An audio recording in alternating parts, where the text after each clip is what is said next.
Bismillahirrahmanirrahim. Assalamu alaikum, hürmetli görürmenler. İslam biz programımızdan 115. sanını görüşünlerini karşı alımız. Ben Abdullah Yalğun.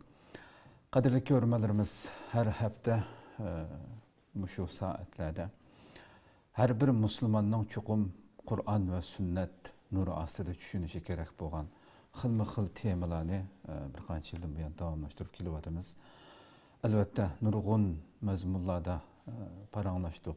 Mushu so'zlangan ilimler, bu yol yoruq ta'limotlarga Rabbim her birimizni mush şekilde to'g'ri tushunib amal qilish ne'matini ato qilishini Allohdan tuvanchilik bilan so'raymiz.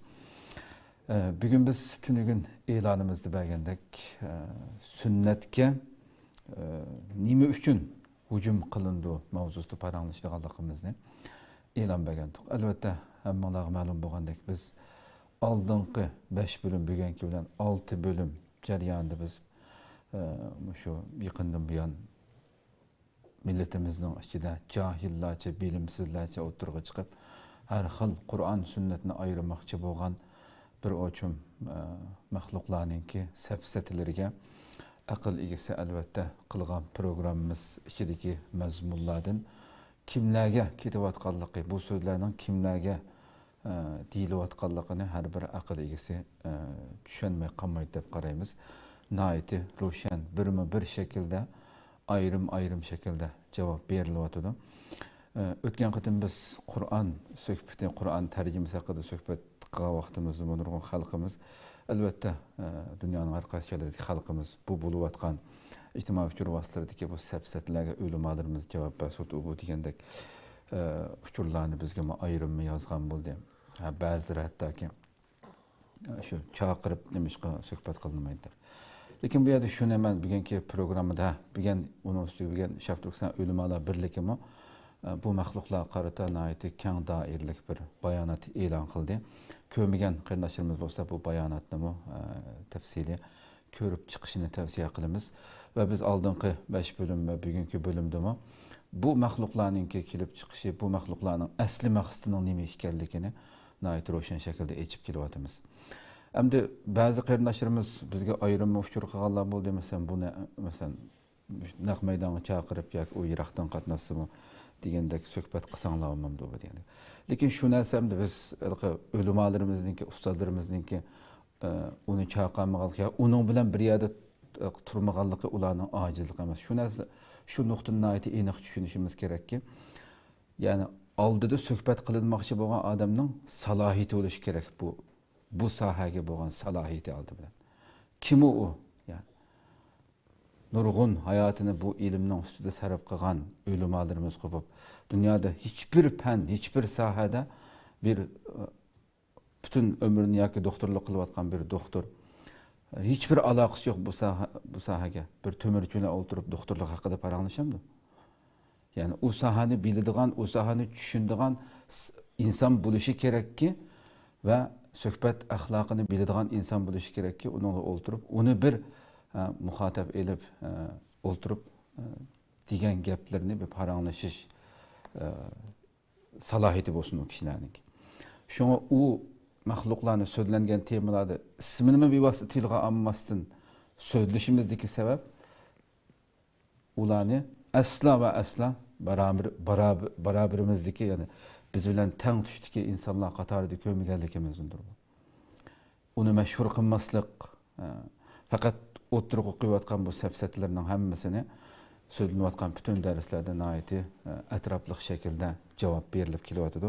Buni albatta aql egalari naiti ro'shan tushunadi deb qaraymiz.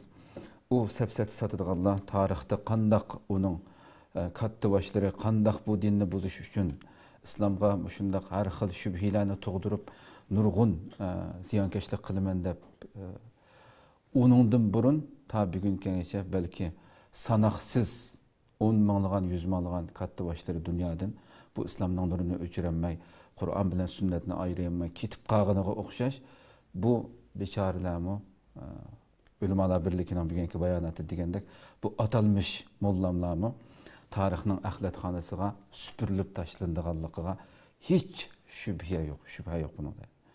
Qilchilik shubhamiz yo'q. Shuning uchun Alloh subhanahu va taolo bu darslarimizni öz layıqida tushunishga nasib qilsin deymiz.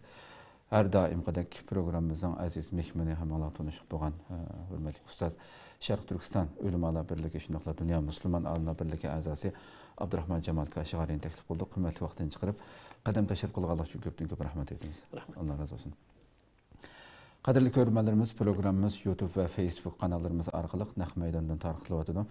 Ekran oldida chiqib turayotgan nomerimiz shunaqla ijtimoiy fikr vositalaridagi aloqa vositalarimiz orqali programmamizga aloqador har qanday fikr taklif bo'lsa, berishingizni, savollaringiz bo'lsa, so'rashingizni umid qilamiz.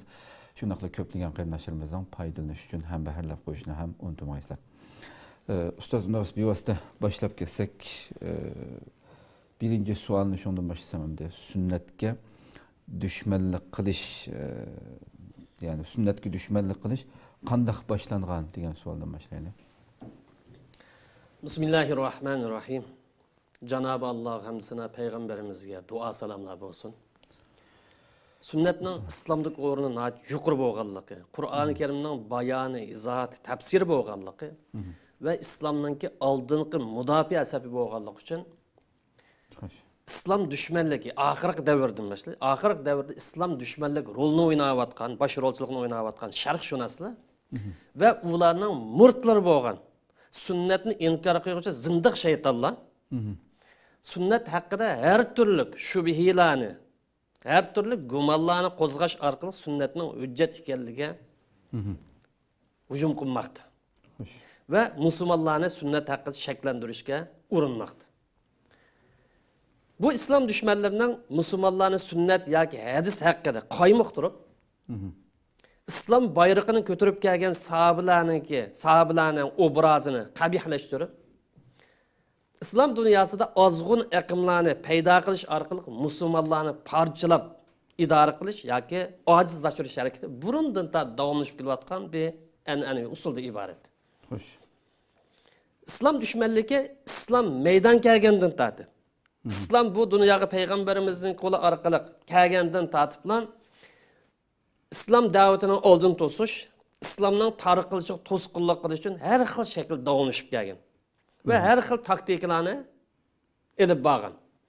Endi bu İslam düşmanligininki bu usuli 20. asrda sharqshunoslik ve taraqqiyparvarlik nomida uchiga chiqqan. İslam düşmanligi tarixdan bir qaraydigan bo'lsak, azg'un aqimlarni paydo qilish orqali islom aqidasiga hujum qilgan. Biz tarix qaraydigan bo'lsak, nurg'un aqimlar mavjud. Azg'un deb qaralgan aqimlar. Bu orqali islom aqidasiga hujum qilgan. Xuddi bugungi sunnat inkor qilish azg'un shaytonlikqa o'xshash. Bu islom düşmanlari fikriy jihatdan va da'vat jihatdan İslam'nın ana mənbəsi olan Kur'an sünnetine hücum qilgan ve İslam'ın sap süzük, o'ttir hallıqı bilen, Kur'an sünneti sap halati bilen dünya tarıqılışını tosqunluq qilishga urinib kelgan. Siyasi jihatdan bo'lgan bo'lsa, musulmonlarni siyasi jihatdan parchalashga urinib, har xil aqimlarni, har xil davlatlarni, har xil qo'chaqliqlarni paydo qilgan. Bu İslam düşmanligining ichida fikriy hücum, fikriy düşmanlik eng yuksak saviyada tarixdan bir rol olib kelgan. Müslümanlar ideyi cihetten, yoki fikri cihetten düşmanlık qilish en yuqori darajada o'rnab kelgan. Bu İslam düşmanligining İslamga düşmanlık qilish, musulmonlarni yoki boshqalarni islomda shakllantirish ve İslamning manbalarini bir-birlab parchalab yo'qotish uchun ishni nereden boshlansa sunnatga ta'na qilish. Sünnet haqida shak shubha paydo qilish ve bu sunnatni naql qilgan, bizga yetkazgan shaxslar haqida quruq gaplarni tepishdan yoki ularga hujum qilishdan boshlagan. Chunki sunnatga payg'ambar alayhisolamning sunnatiga ta'na qilish nimaga boshlab borsa, islomga ta'na qilishga boshlab bor. Qur'onga ta'na qilishga boshlab bor. Chunki bu payg'ambar islomni olib kelgan kishi payg'ambar, Qur'onni olib kelgan kishi payg'ambar. Hamda sahobalarga islom bayrog'ini ko'targan, avangard payg'ambar islomning madrasa tarbiyalangan, Qur'oni Karimdan neçilgan ayet guvohligi bilan eng izil insonlar, Alloh rozi bo'lgan insonlar, ahli cennet deb bishorat berilgan bu kishilarga ta'na qilish payg'ambarimizga ta'na qilishga boshlab bordi. Hem İslam'da bizga amaliy harakati bilan, amaliy hayoti bilan, amaliy stili bilan yetkazgan u sahobalar ta'na qilish, islomning o'ziga ta'na qilishga boshlab bordi. Demek ki biz xulasalsak, bu sünnet inkarçıları yoki islomning ikkinchi manbasi bo'lgan sunnat haqida har xil shak shubhalarni paydo qilish, ozg'un aqmlarni yoritish orqali musulmonlarni parchalash harakati islom maydon kelgan tartiblar bamit desa bat. Shu vaqtda boshlangan tarix.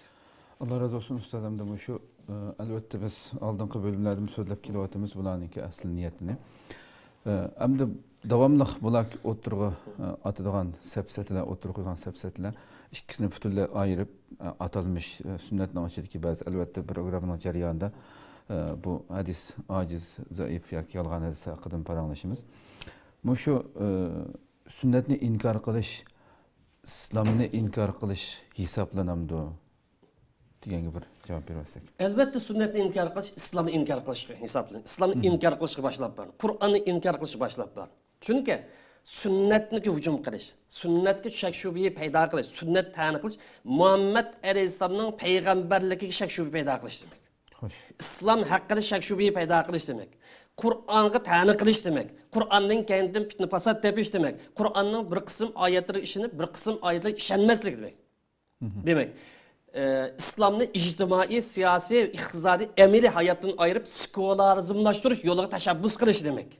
Ham shundaqla musulmonlarning tarixdan beri aqliy emgiki bo'lgan, aqliy tafakkur bo'lgan, aqliy ijtihod harakati bo'lgan islom fiqhisini tamoman maydonga supurib tashlab, islom kasbidan, islom bilimlaridan xabar bo'lmagan, Xo'sh. sharqshunoslarninki zarur bilan ta'sirlangan bir qism maxluqlarninki ko'z qarashini bazoq selish demakdir. Demak, bu sunnat ta'ni qilish Muhammad alayhisolamninki payg'ambarligi ta'ni qilishga, islomga ta'ni qilishga, Qur'onning bir qismiga ishonib bir qismi ishonmaslikka, islomni sekularizmlashtirishga va musulmonlarninki aqliy harakati bo'lgan islom fiqhisini tamoman maydonga supurib tashlashga elib bor. Buningki sabablari yoki omillar to'vandikicha. Birinchidan sunnat ta'ni qilish islom ta'ni qilganlikdir. Qur'onning bir qism oyatlariga ishonib, bir qism oyatiga ishonmaganlikdir. Hem islomni buzib tashlashga, islomni qabih ko'rsatishga, islomni ojiz o'rin tushirib qo'yishga uringanlikdir. Chunki sunnatga hujum qilish demak, payg'ambar alayhisolamning payg'ambarlik hujum qilish demakdir. Payg'ambarligini e'tirof qilmaslikka yo'l hozirlash demakdir. Chunki payg'ambarimizning payg'ambarligi ey insonlar, men Allohning payg'ambari degan mush gapini ayet kerimde peygamberimizin sözüne nakli kılındı. Peygamber aleyhisselamның peygamberligi ey insonlar, men sizlar Allah tarafından kelgan peygamber deb jakaridi o'zini bayon e'lon qildi. Ham bu bayonoti qarta yoki bu da'vosi qarta payg'ambar o'zining kimligini namoyon qildi. Mani payg'ambarlik isbotim ma'u, payg'ambarlik kimligim, pasportim ma'u deb bu yerda moddiy va mo'jizi, moddiy va ma'naviy mo'jizalarni insonlarga ko'rsatdi. Biz yuqori deganimizdek Qur'oni Karim payg'ambarimizningki ma'naviy mo'jizasi. Buningdan boshqa minglagan payg'ambarimizning moddiy mo'jizalari bor mo'jiza bor. Ikkinchidan sunnatga ta'ni qilish Qur'oni Karimga ta'ni qilishga elib bordi. Chunki Qur'oni Karimning Allohning kalomi ekanligining isboti qanday bilinadi? Qur'oni Karimning Allohning kalomi ekanligining isboti birinchi bo'lib payg'ambar alayhisolamning payg'ambarlik isbotlangandan keyin, ya'ni payg'ambar alayhisolam moddiy va ma'naviy mo'jizani ko'rsatish orqali payg'ambar isbotlangandan keyin, ey insonlar, men Alloh tarafdan kelgan payg'ambar.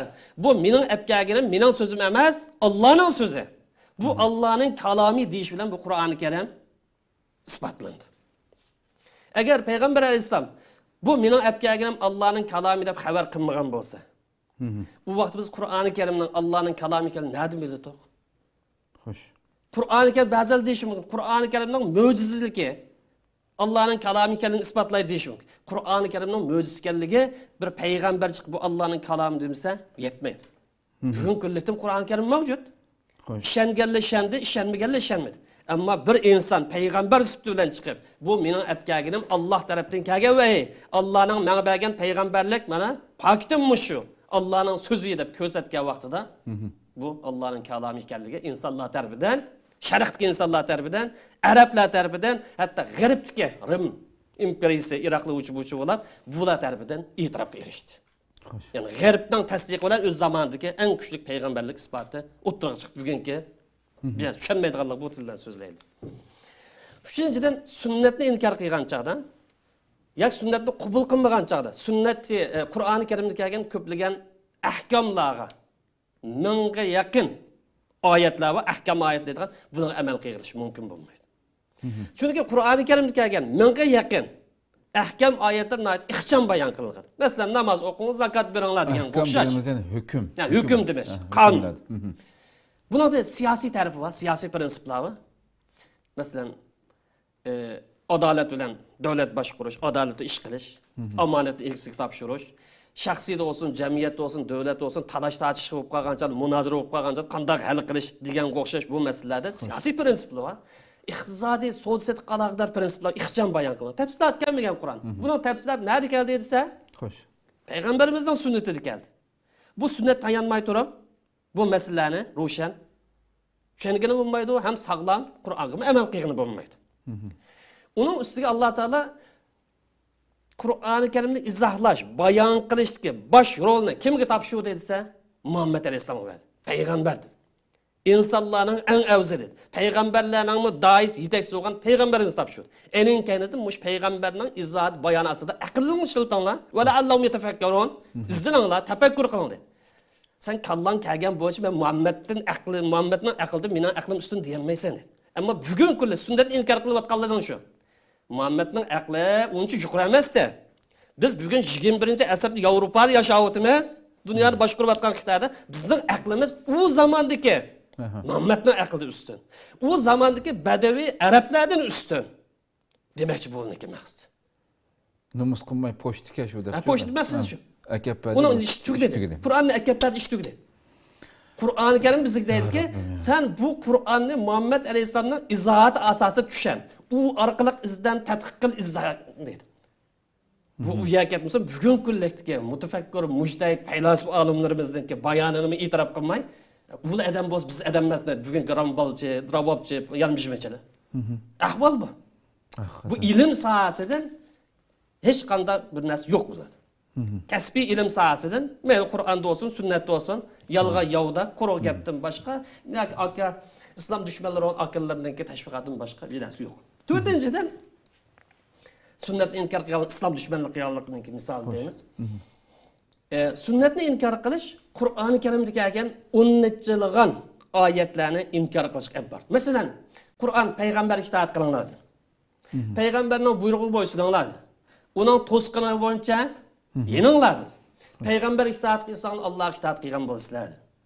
Payg'ambarning har qanday ishinglarni o'rnak qilinglar. En dahi yalan şu sanır. Yol başçanlı şu, yol harizini köşesine laqad kana lakum fi rasulullah uswatun. Hemme nesile, hemme işte.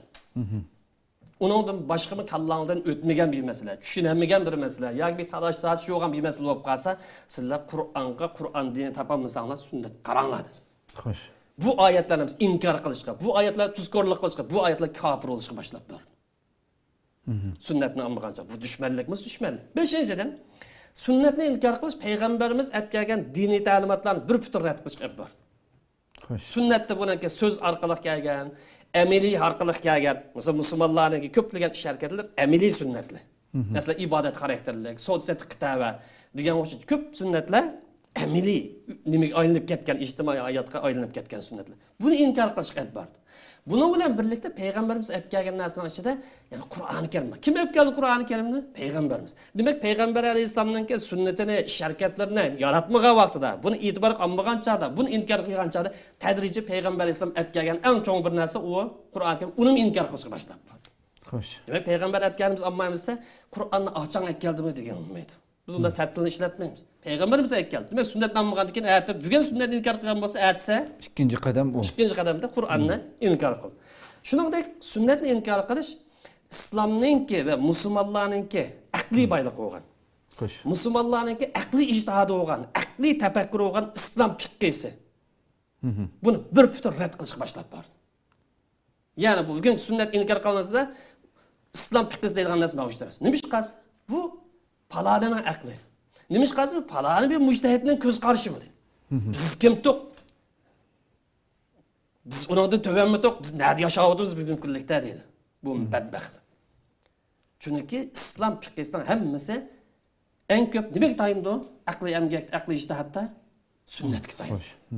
Demak, İslam fiqhisi necha vaqtimiz musulmonlar barliqqa kelgan madaniyat, İslam madaniyati, İslam fiqhisi Bu aqliy boylik tamamen yo'q degan gap. Ya'ni musulmonlarni chapindan yana bir narsa saldırıp binasiga aylantirib qo'ymoqchi. Ya musulmondek emas yoki kafirdek emas bir joyga kelib qo'ymoqchi bu mavzu. Demak, sunnatga ergishib menish, sunnatga amal qilish, sunnatni islomning ikkinchi manbasi, hujjati deb qarash e'tiqod nuqtasidan farz. Aqida nuqtasidan farz. Aqida masalasi bu. Tarmoq masala emas. Agar tarmoq bir masala bo'lgan bo'lsa, biz uni kirib o'tmaymiz, so'zmaymiz. Mening odatim emas tarmoq masalasi kirish. Bu aqida masalasi. Chunki sunnatga tayanmagan vaqtimizda islom oz o'rin uchib qoldi. Ma'nolar. Bu nima degan gap deyish mumkin? Qur'oni Karimga qarasak, ko'plagan masala ixcham bayon qildi. Masalan,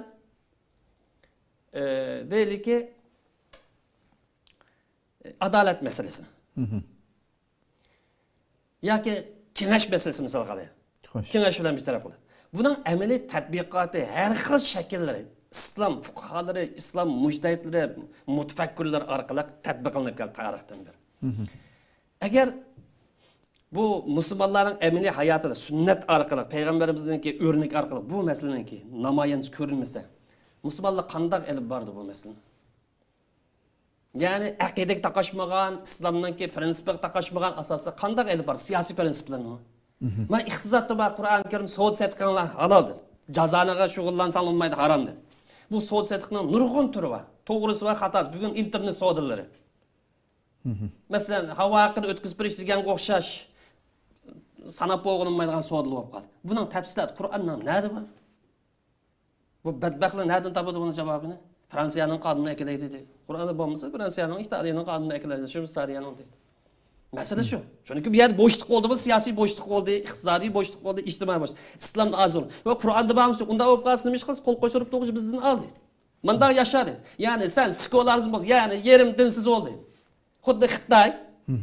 Senin bir bütün Xitay kılıç taraftarı emesin. Xitayning Cumhuriyetçi İslam yoki Xitoycha islom deganimiz. Ya'ni sotsializmga, ya'ni Mao'ning ideyasi bo'yicha musulmon bo'lsang karim yo'qdi. Ya'ni islomni sen bizningki siyosiy nazariyamizga bo'ysundirib, uyg'un kelgan yerda islom tutma, uyg'un kelmagan yerda voz kechsang normal. Bundan da'vat qilgan kim aşağıya elib bordi. Islom oz o'rnishib qoldi, nima ish qildi? Buning jiq masalalarning tafsiloti, jiq masalalarningki javobi nereden chiqadi bo'lsa, payg'ambarimizningki amaliy tatbiqotidan amaliy ko'rsatmasdan chiqadi. Shunga sunnat inkor qilgancha payg'ambarlik qilmaydi. Payg'ambar bu pochta kashfos bo'lgan nazarda. Demak, payg'ambarning aqlini yaratmagan tursa, payg'ambarningki payg'ambarlik nurini inkor qilgan tursa, payg'ambarlik e'tiborini olmaydigan tursa, bevosita buning aqli faylosuflashib ketgan bo'lg'achqa, bu ularning bevosita Allohning kalomini tushunadigan saviyaga yetib ketgan bo'lg'achqa, payg'ambarlik degan narsa atun qilmaydi. İslamning tafsili qonun, shariat degan narsa qolmaydi.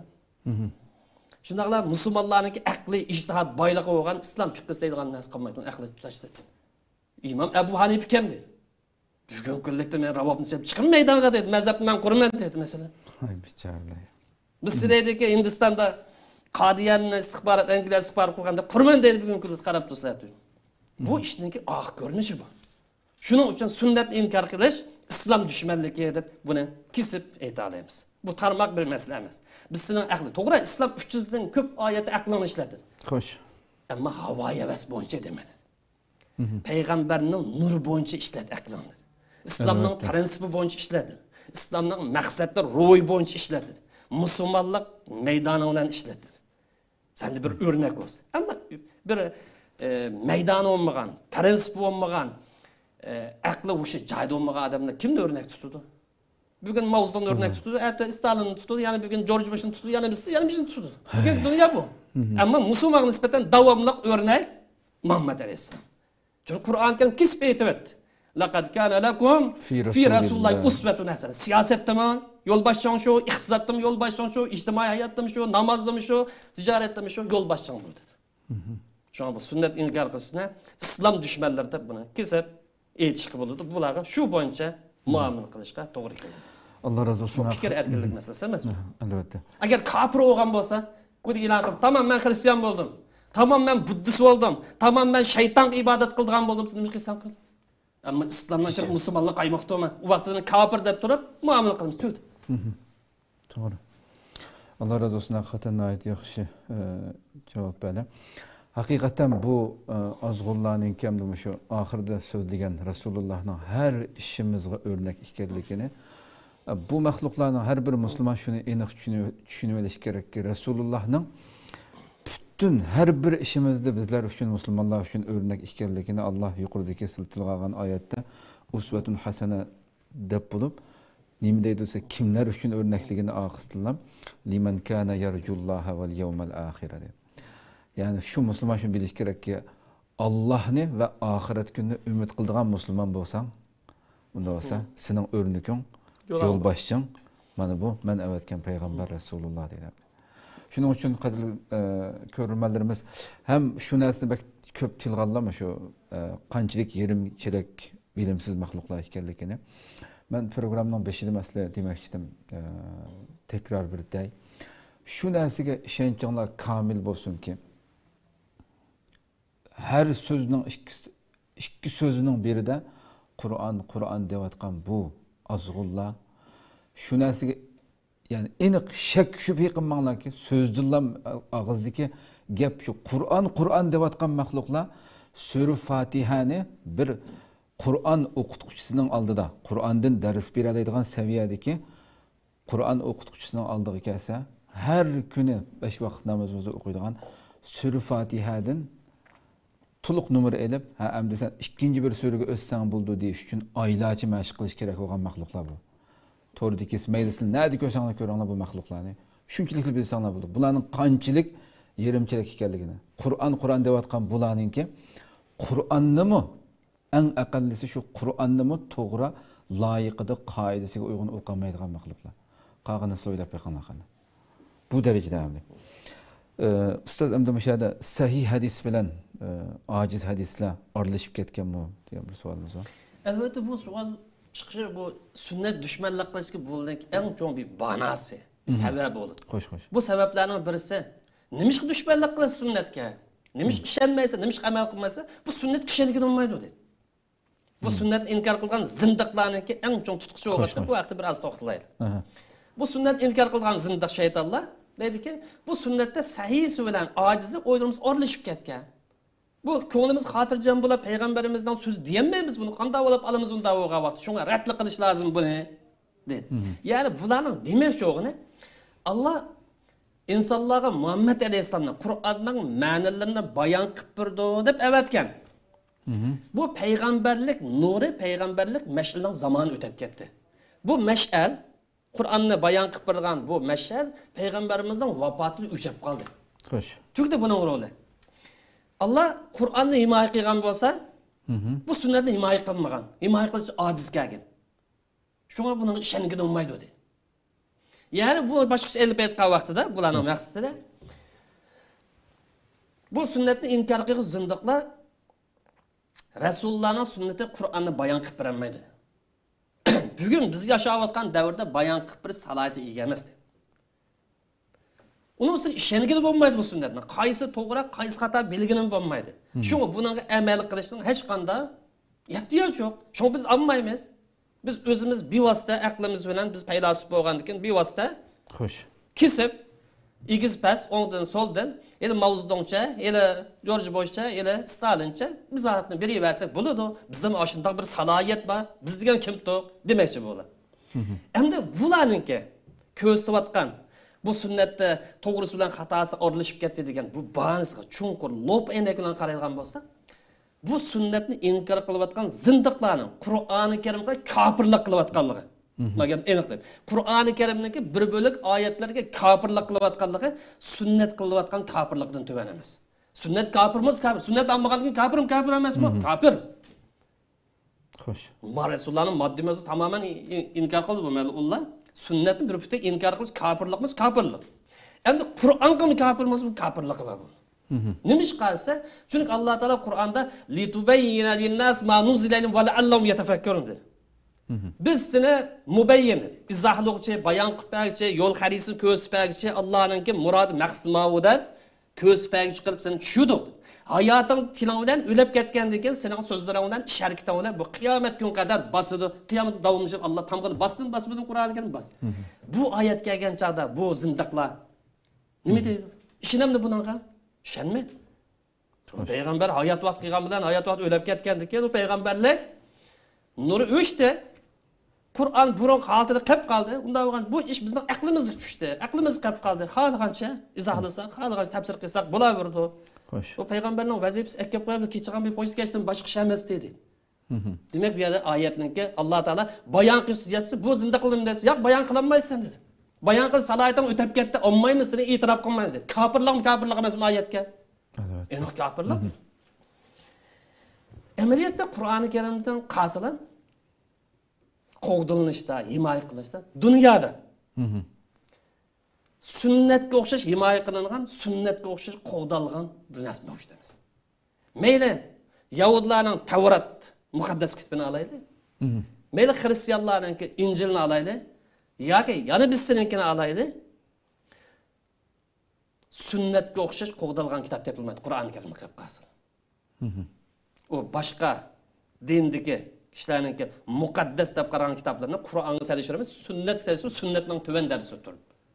Xo'sh. Biz u tadqiqot kirib qolsak, ayrim jiq to'xtalamiz. Olimlar hadis shunaslik sohasida chiqargan, mush hadisni qo'g'dash, sunnatni qo'g'dash, sunnatni ayirish, to'g'risi qaysi, xatosi qaysi, zamonidan tortib, o'z vaqtidan tortib muhrni bas chiqargan bu kishini aqli sog'lom, iymoni sog'lom odamni boshqa his qila olmaydi. Aqli sog'lom, iymoni sog'lom odam emas. Iymoni kasal bo'lib qolsa buni farq etolmaydi. Aqli ishlamaydigan dot kalva bo'lib qolsa buni farq etolmaydi. Chunki olimlar bu soat shunda bir kuch chiqarganki, hadislarning to'g'risi qaysi, ya'ni sahih qaysi, xatosi qaysi, ojiz qaysi yoki o'ydirimiz qaysi deganga buni aniq belgilab, ma hadis ojiz hadis, ma hadis saxt yolg'on deb tamg'ini basmadi. Allohning bes bo'ldi. Mana bu yerda olimlarningki bu sunnatni qo'g'dash uchun qanchalik kuch chiqarganligini bu yerdan ko'ryapti. Olimlarning endi hadisni shunday deb qo'ymasdan bu minglash turga ayirib, minglash emas yuzlargacha mutawatir deyishi, endi sahih hadis deyishi, uningdan sal to'varak turgan hasan hadis deyishi, endi ojiz deyishi, endi tövanga tushib taqsim turlarga bo'lishning o'zi mana bu olimlarningki sunnat qo'yish qanchalik kuch chiqarganligining isbotini mana menda isbotlab turibdi. Olimlar to'g'ri hadis bilan xato hadisni, ya'ni sahih hadis bilan ojiz hadis ayirish uchun nihoyat ig'ir shartlarni o'tirib qo'ygan. Bu sunnat inkor qilgan zindiqlik bilmaydi bu shartlarni. Albatta. Hadisshunoslik ilmini bilmaydi. Bu yog'ochchilik turib, xuddi doktorlik, tibobat so'zlayotgan o'xshab bir şey o'qish bilmaydi. Olimlarimiz sahih hadis bilan ojiz yoki yolg'on hadislarni ayirish uchun ajoyib ig'ir shartlarni qo'ygan.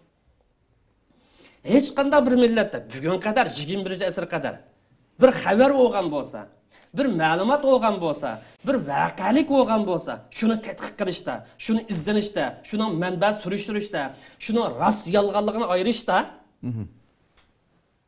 islom ulamolari o'ttirg'i chiqargan hadisshunoslik tadqiqot metodi deb unday metod hozirga chiqarilmaydi. Xo'sh. Bugun 21-asrda tarix metodi deydigan bir metod shu. Albatta foydalanamiz. Lekin burun bo'lgan voqealarni xiyol qilish orqali xiyol qilish orqali kesdi.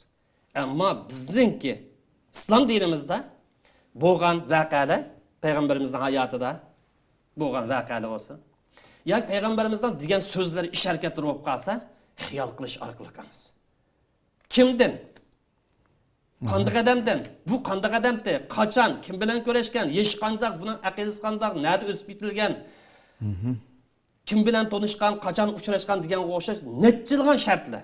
Isi tutalabdi, tutanmamdi. Kallis joyidim, joyida emasmidi. Bu diyonati o'lchamlik bir insonmidi yoki fosiq bir bangimidi, masalan. Yoki aroqkashmidi yoki bir muttaqi insonmi? Nurg'un shartlardan, nurg'un eglakdan tasqab, enin kendi qabul qilgan bir metod. Bu bugun dunyoda bunday bir metod taqisha kelgani yo'q.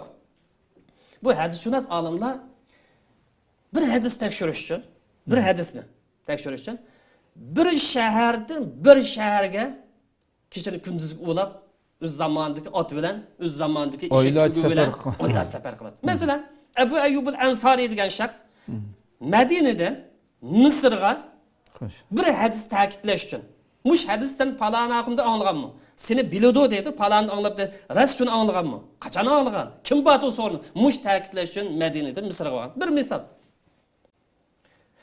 Demek bu sahih hadislarni bilish, bu sahih, yani to'g'ri hadislarni, ojiz hadislarni ayirish uchun olimlarimiz ikki xil shart qo'ygan. Yani ikki xil bilim, ikki xil metod, ikki xil tadqiqotni o'tirgan. Birisi ilm diroya deymiz. Bu hadisning matni, bu hadisning teksti qarash. Yani bu tekis hadisninki. Mush hadis bo'laman bo'lsa, islom prinsipiga uyg'unmi?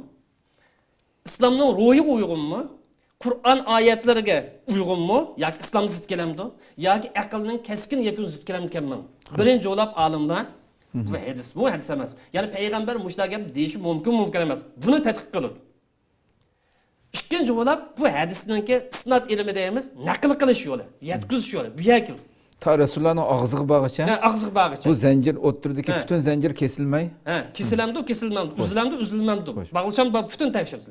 Bu yerde isnad deydigan ilimni. Bunun bilan birlikte ilmul jurh ve ta'dil deydigan ilimni o'tirib qo'ygan, tadqiqot meni. Ya'ni xabar naqli qilguvchilar, xabar deb olay hadisning o'rniga, turli bir metod tushuntirish uchun.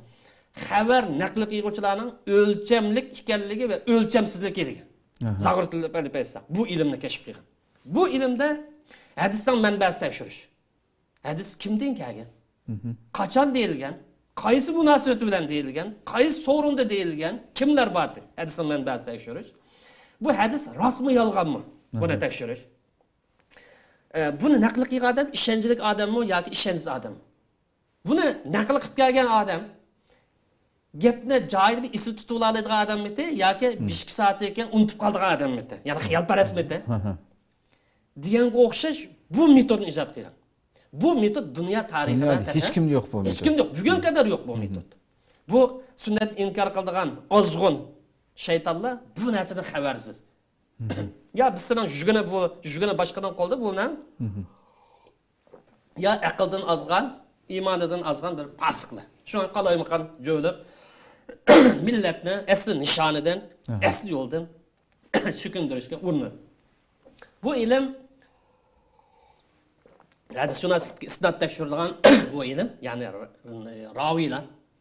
raviylarni naql qiluvchilar, zag'orchilardan boshqa xato hadis naql qiluvchilarni. Bu naql qiluvchilarning ahvoli, o'sib yetilish jarayoni tekshirishda. Buning sharoiti, qiziqishi, axloqi, dindorligi, aqidasi butun narsa surishtirildi. Ya hadisshunoslar tarafidan bevosita surishtirildi yoki shu zamondoshlardan yashayotgan odamlardan bu qanday odamdi, nechadan surishtirib, o'lchamni qo'ydigan, tarozini bosadigan bir ilm. Shunga bu ilm nima deb ataldi desa, odamlarning o'lchamlik yoki o'lchamsiz ekanligini taroziga soladigan ilm deb ataladi. Eng yomon ilmning birisi. Xo'sh. Bu islom tarixida 500 mingga yaqin oldi ekan o'lib. Mushu hadisni bizga naql qilgan odamlarning tarixi 500 ming atrofida odam bor. Zanjirsimon payg'ambarimiz bo'lish. Mush odamlarning hammasining tarjimali bormi siz? Xo'sh.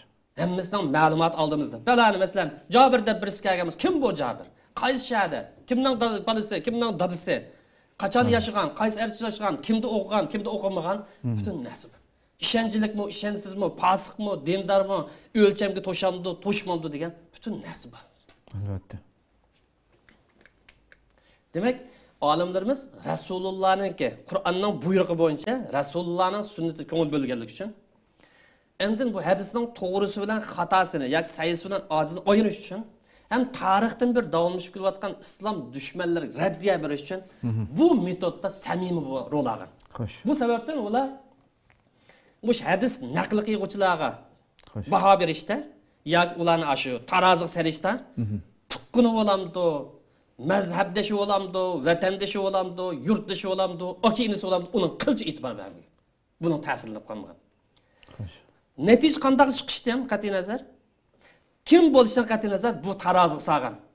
Hadis rivoyat qilgan yoki hadis naql qilgan odam. Bu tarozini o'tadisa, bu odam bo'ladi. Ma adamniki bu xabarga ishonamiz. Agar bu tarozidan eglakda o'tamasa, mang deb uni. Bu ishonchsiz, bu pasiq, bu ozg'on, buning tutilish qobiliyati to'van, bu yaramas degan o'xshash taroz o'lchamlarida buni hadis naql qilish maydonida tamoman chiqarib o'tgan. Demak, bu olimlarimiz ojiz hadis bilan yoki yolg'on hadis, sahih hadisdan ayirishda tarixdan tortib, sahobalar davridan tortib hadis ilmida o'qigan, shug'ullangan bu kasbdagi olimlarimiz bugun qadar shug'ullanib kelyapti. O'z vaqtidan tortib buni muhr besildimiz besil. Shunga bugun kunlikda muhtaram aziz qarindoshlarimizga shunda deyalimizki, hadis xotirjam bo'ling. Hadisdan qaysi to'g'ri, qaysi xato, qaysi sayyi, qaysi ojiz ekanligi Allah burun olimlar tarafidan muhrlanib tamg'a besilib bo'lgan. Bu taraf tamoman musulmonlar xotirjam. O uydurmuş degenge Allah burun ahlat sandık taşlanıp ketken. Yani qaymoqdir musulmon qaymoqdirmiz deb alaydi kitapladımı, musulmonlar diqqat qilolmay saqt hadis uydurma hadis deb bugun qadar kitapladımı ba? Hadis hadis yozgan kitaplar ba? Mana eng sahih bo'lgan, sahih Buxoriga o'xshash, Muslimga o'xshash va boshqa sunan deb atalgan 9 olimlar tarafidan belgilangan 9 kitap musulmonlarning ko'z oldida sahih kitap deb turibdi. Xo'sh, xo'sh. Allah razı olsun hakikaten tafsiri içip böyle. Ama şu hadislerini yezip kaldırış hareketi kaçan başlangan diyen bir sualımız var. Ahırki vaktimiz düşüp kaldı mı kısa bir şekilde? Tamam, bunu kıskartaylı. Bu sünnetki düşmanlık kıldıqanlarının en çok bağımlarından birisi bu. Şu. Birincisi, bu oğan çıkınsa, bu sünnetine yezip toplanışı, hatırlışı, 200 yıldikin bu oğan. Mesela biz İncil'se en birinci qatım kelgan İncil Bernaba'nın 70 yıldan keyin yazılgan. Biz ona kirmeyle tiyimiz olmağa çıkıp özümüzden diyemiz. Bularmı, sünnet inkar qilguvchi azg'un shaytonlarmi? Bu sünnet 200 yildan keyin to'plangan. Qanday shengin oldu buningga? Dedi. Biz bular javoban deymizki, Payg'ambar alayhisalom dastlabda Allohning kalomi bo'lgan Qur'oni Karim bilan Payg'ambar alayhisalomning kalomi bo'lgan hadislar bir-biri o'rlashib ketmasin deb muayyan bir sahada, muayyan bir o'rinda ma'lum vaqt sahabalarni, hadislarni xotirlab yozishdan to'sgan. Qur'onni yozinglar. Oyatlarni yozinglar. Qur'on nozil bo'layotgan vaqt. Qur'on nozil bo'layotgan vaqt, ma'lum vaqt. Xo'sh. Ma'lum kishilarga deyilgan gap. Sizlar hadisni yozmanglar, Qur'onni yozinglar. Ikkisi o'rlashib ketmasin. Qur'onning katiblari qayni? Qur'on yozgan. Qur'onning katiblari yo'q, u ayrim. Qur'onning katiblari avtomatik holatda 4, ba'ziyat 6, ba'ziyat 8 ay har bir oyat yozilgan. U ayrim. Uningdan boshqami Payg'ambar alayhisolamning masjid o'tirdigan jihad maydoniga kelsa jangi chiqadigan qag'ava davomli ilm ma'rifatlar shug'ullangan ashabi suhba deydigan 700 yaqin ilm insonlari bor. Xo'sh. Taliblar var bugün zamanında, o'quvchilar var. Bular Payg'ambarimiz safarda bo'lmagan vaqtning o'zida har kuni Payg'ambarimizning so'rin ayrilmaydigan odamlar deganda kechda shu vaqtlarda. Demak, bular Payg'ambar alayhisalom Qur'onni o'qitdi, islomni tushuntirdi. Shu tushuntirgan so'zlarning ichida hadislar bor. Shuni muzokara qiladi. Shuni muzokara qiladi. Demak, buning ichida vahiy katiblardan boshqami bir insonlar yozuvlar degan chog'da aslida hozir yozmay turinglar. Ya'ni yangi bir bosqich bo'lgan bo'lg'achqa. Xo'sh. Mavi ayetken, mavi hadisken. Çıkkın payaklandırı vakıcı yazmayı turalım deyip, ma'lum vaqt. Qanchalik vaqt kerak solunancha? Bunun bir kirip bakaylı. Yani bir adam, Arap tilini bildiğin, bir Arap değil. Uygurlarga mesela aldıkken düşündürüp oğucu bir acil ketdi değil mesela. Bir Arap değil. Kur'an bilen hadisini bir payak etip oğucu qanchaya ketar? Naq meydanına kelip bakaylı. Qanchaya ketmaslik mumkin. Eng ko'p bo'lsa. Peygamberimiz neçə yıl yaşadı peygamber olar? Peygamber olar 23 yıl yaşadı. Elbette. Maq 10 yıl mı tuttu olsan Mekke'deki baskışı? Medine'deki baskışı kireli. Maq 2 ay edem çıkayga vaqtıdan. Qalan 8-9 yıl şu. Bir manda kallı işletidigan bolsa, aql işletidigan o'ylanish lazım bu mesele.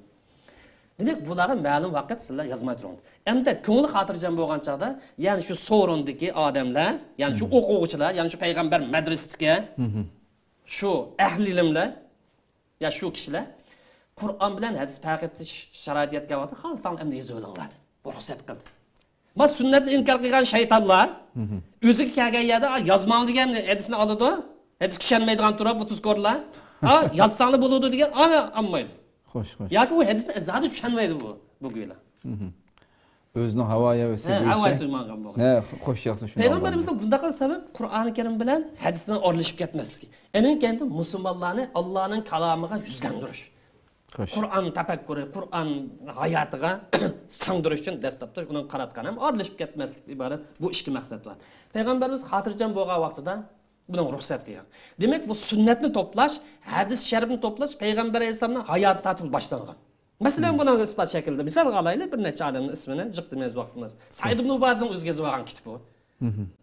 Buxoriga o'xshash ayrim yozilmagan bo'lsa-mu, bir o'quvchi bo'lib bilan payg'ambarimizning so'zlagan so'zlarini, sharkatlarini davomli xotirlab yozib olgan kitobi. Abdullah ibn Abi Awfaning kitobi va Samurdan Jundubning kitobi va payg'ambar alayhisolamning hayot vaqtida Nahmedan yozgan shart misol. Abi Rafiqning kitobi va Abu Hurayraning kitobi va Jabir ibn Abdullahning kitobi va Abdullah ibn Amrning kitobi.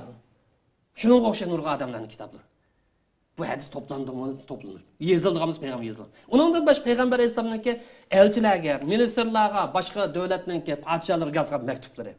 Başka devlet elçilerge yoki başka şehirlerdeki rayoldagi valileri yoki hokimlarga yazgan diniy ko'rsatmalar, siyosiy ko'rsatmalardagi mektuplar.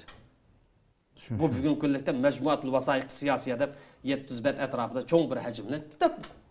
Şu zamanında hammasi yozma hujjatini ilg'an isbotli. Xo'sh. Buni bu tuzkor zindiqlar ko'rmaydi. Demak, bu hadis yozib qoldirish harakati payg'ambar alayhisalom hayot vaqtida boshlangan. Sahobalar hayoti davomlashgan bo'lsa, u taliblar, u olimlar mavjudlar bo'lgan Abdullah ibn Abbas, Abdullah ismli necha olimga o'xshash. Xo'sh. Qur'on bilan birlikda Qur'onning izohati bo'lgan bu hadis tadqiqot, hadis ilmi davomlashib bo'lgan. Tabiinlar davri kelgan chaqda taxminmi kengaygan. O'quvchilarning sonininki ko'payishi bilan. Xo'sh, bu sababdan deymizki, payg'ambar alayhisolamning hadislari payg'ambar alayhisolam o'lib 100 yil degan yozilgan degan gap eng cho'ng yolg'on gap tarixda. Payg'ambar alayhisolamning hadislari payg'ambar alayhisolam o'lib ketib 100 yil degan yozilish boshlandi degan gap eng cho'ng yolg'on gap. Shundaqlam bu hadislar tabiinlarning davrida yozilgan degan gapmi eng cho'ng yolg'onchilik. Ishkilisi yolg'onchilik. Buni sunnat inkor qilgan tuzkor zindiqlar bu ishga gapni ko'tarib chiqadi. Chunki nima ish qildi deymizsa, chunki hadisda payg'ambarimizning davrida yuqorqi isbotlar bilan yozish boshlagan. Sahobalarning davrida yozish boshlagan. Tabiinlarning davrida tabiin necha bosqich yozish boshlagan. Uning ustiga sahobalarning ba'zi 90-100 yil umr ko'rgan sahobalar. Xo'sh. Shuningdek, bu yerda bir misol olaylik. Tabiin degan atalib. Bu tabiin deb bunday qaraydi. Payg'ambar alayhisolam o'tib ketgandan keyin sahobalar 70 yil yashagan bo'lsa, o'rtilmali. Hozirgi insonlarning o'rtilma yashi 70 desak, endi uni 10 yil bo'lganda 10 yilni qo'shsak 80 deydi masalan. 80 yil yashagan bo'lsa, endi ikkinchi bir avlod kelgancha tabiin 30 yoshida, 20 yoshida boshlagan bo'lsa, demak 100 yil degan boshlandi. Biz bu xato matematikani bilmaydiganlarga deymizki, tabiin degan atalgan Najoshiga o'xshash, Uwaysil Qarniga o'xshash payg'ambarimizning zamonida hayot bo'lgan odamlarga qarab. Xo'sh. Najoshi sahoba emas, chunki payg'ambar alayhisolam amra bo'lanmidi? Uwaysil Qarni misol tariqasi olsa, sahoba emas, payg'ambar alayhisolamning zamonida yashadi, ko'rishmaganlik uchun amra bo'lamiz, sahoba emas. Nima deb ataymiz buni hadis ilmi bo'yicha tabiin deb ataymiz. Buni bu bilmaydi. Demak, bu payg'ambar alayhisolam hayot vaqtida tabiinlar mavjudmi desa, mavjudda. Shundaqlam payg'ambar alayhisolam bilan uchrashmagan yoki payg'ambar alayhisolamni ko'rmagan kishilar nima dedi? Buni tabiin dedi. Shundaqla payg'ambar alayhisolam vafotidan keyin tug'ilgan musulmon bo'lib tug'ilganlarimiz nima deb atildi? Payg'ambar alayhisolam vafotidan keyin Sahobalarni qamusda tabiin deb ataldi. Tabiin deb ataldi. Payg'ambar alayhisolam vafotidan keyin musulmon tug'ilganlarimiz tabiin deb ataldi. Xo'sh. Endi unda tabiin bo'lish uchun sahobalar davridan keyin tug'ilish shartmikan? Ya'ni 80 yil desak, sahobalarning o'rtalama yashini 80 yildan keyin tug'ilish shartimiz. Demak, tabiin payg'ambar alayhisolamning hayotida bor, payg'ambar alayhisolam o'lib ketgan shu yilda tug'ilganlar hammasi tabiin. Bular 20 yilda ishni boshlagan bo'lsa, ilmiy hayot boshlagan bo'lsa, eng kichikda degan taqdirda, insof bilsak, 20 yildan keyin tabiinga nisbat bergan taqdirda bu ilmiy hayot boshlandi degan gap. Bu yer ketmaydi, bu sahobalar bor nahmedan. Biz misol tariqasida yaqinlashtirish uchun da'vat qilamiz. Demak, hadislarni inkor qilgan zindiqlar tarafidan tabiinlarga nisbat berilayotgan hadislarni yozib to'plash, xotirlash harakati Hijriyaning 11-yildan tortib boshlangan. Hicriyanın 11 yıl nima ishi bo'lgan? Payg'ambarimiz bu dunyoga kelgan. Shu vaqt tartib boshlanib bo'lgan. Xo'sh. Bundan nimani ko'rib olamizsa, Payg'ambarimizning hadislarini to'plash harakati Payg'ambarimiz zamonida boshlangan, sahobalar davrida davomlashgan, tabiinlar davrida kengre taraqqiy qilgan. Hamda sahobalarning shogirdi ilmiy ataligi bo'yicha sahobalarning shogirdi deb atalgan tabiinlar tabaqasining tarixi qachon boshlandi? Tabiinlardan keyin. Yuqorida biroz misol berdim. Xo'sh. Tabiinlar tabaqasining tarixi qachon boshlandi? Hijriyaning 1-yildan tortib boshlandi. Ba'zan shu bilmaydim. Ya'ni bu nima degan gap deysiz? Hijriyaning 1-yili, ya'ni Payg'ambar alayhisalom Madinaga hijrat qilib kelgan yilidan tortib boshlandi. Chunki shu vaqtida bir bo'lik bolalar tug'ilib Payg'ambar alayhisalom hamra bo'lmagan, ko'rmagan bo'lsa, bu nima deb ataladi? Tabiin deb ataladi, sahob deb atalmaydi. Xo'sh. Yoki ummaga bo'lsa tug'ilgan bo'lsa, Madinada yashamay, dadasi vali o'g'anliq subti bilan yoki da'vatchi o'g'anliq subti bilan boshqa shaharga ketgan bo'lsa, u nima deb ataladi? Yana tabiin deb ataladi. Xuddi Habashtonga ketganga o'xshash ba'zi bir sahobalarning bolalari bo'lgan bo'lsa, bu tarixni bilmaydi. Hijriyaning 1-yil tarixi boshlandi. Xo'sh. Demak, tarixiy kitoblar qarasak, Madinada cho'ng sahobalarni ko'rgan, xalifalarga o'xshash cho'ng sahobalarni ko'rgan, ulardan ilm tahsil qilgan, ilm o'rgangan necha yuz tabiin mavjud. To'rt xalifaning hammasi ko'rgan. Xo'sh, xo'sh. Ulardan ilm olgan necha yuz tabiin mavjud. Tarix kitoblar hujjatlar bilan. Albatta. Hadislarning keng hajmli to'planish tarixi kelaydi. Mana degan. Avval 200 yilga olib turdi. Insof sal nima qilganlar, hijrat olganlar 100 yil deydi. Hadislarning to'planish tarixi keng darajada. Ya'ni davlat xarakterlik. Davlatning farmoni bilan to'planish tarixi kelamiz. Biz yuqori qilsa, olimlar, ahli ilmlar, o'quvchilarningki madrasalarda so'rlar to'plagani, sahobalar davridan tortib boshlanib bo'lgan payg'ambar saydi. Ham davlat xarakterlik, buyruq tushib kelaydi. Hijriyaning 61-yil tug'ilgan. Ya'ni payg'ambar alayhisolamdan 50 yil keyin tug'ilgan. 99-yil xalifa bo'lib saylangan. Madinada bilim olgan. Madinada olimlik darsiga yetib bo'lgan 99 xalifa saylangan Umar ibn Abdul Azizning davrida davlatning rasmiy farmoni bilan payg'ambar alayhisolamning hadislarini to'planglar. Buyruq.